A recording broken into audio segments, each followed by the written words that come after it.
വാങ്ങിക്കാനും ഭാഗ്യമുണ്ടായിരുന്നു. അങ്ങനെ വളരെ വിശദമായി തന്നെയാണ് നമ്മുടെ പ്രിയ ശ്രോതാവ് ആലപ്പുഴ SL പുരം പൊള്ളത്തൈയിലുള്ള കാദംബരി എഴുതിയിരിക്കുന്നത്.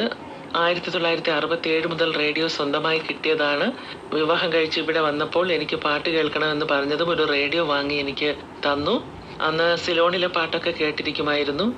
1982 പലചരക്ക് കട തുടങ്ങി. റേഡിയോ ഭ്രമം കുറഞ്ഞു, കച്ചവടത്തിൽ ശ്രദ്ധ കേന്ദ്രീകരിച്ചു. 1991 അദ്ദേഹം 3 കുട്ടികളെയും എന്നെയും പിരിഞ്ഞുപോയി. 35 വർഷം കച്ചവടം നടത്തി. 2017 ഒക്ടോബർ 5-ാം തീയതി കട അടച്ചു പോന്നു. 6-ാം തീയതി കട്ടിലിൽ നിന്ന് എഴുന്നേറ്റതും നടു അടിച്ചു വീണു.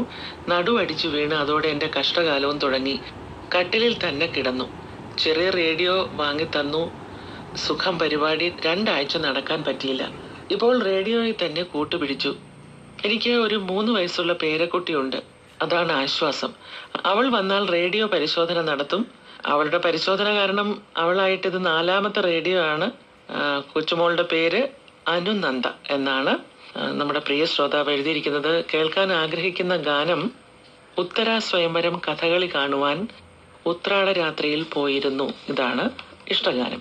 1969 പുറത്തിറങ്ങിയ AB രാജ് സംവിധാനം ചെയ്ത ചിത്രമാണ് ഡേഞ്ചർ ബിസ്ക്കറ്റ്. അതിന്റെ കഥയും നിർമ്മാണവും TE വാസുദേവന്റേതാണ്. തിരക്കഥയും സംഭാഷണവും എഴുതിയത് SL പുരമാണ്. നസീർ, ഷീല, ഭാസി, ഗോവിന്ദൻകുട്ടി, സാധന, പറവൂർ ഭരതൻ തുടങ്ങിയവരൊക്കെ അഭിനയിച്ച ചിത്രമാണ്.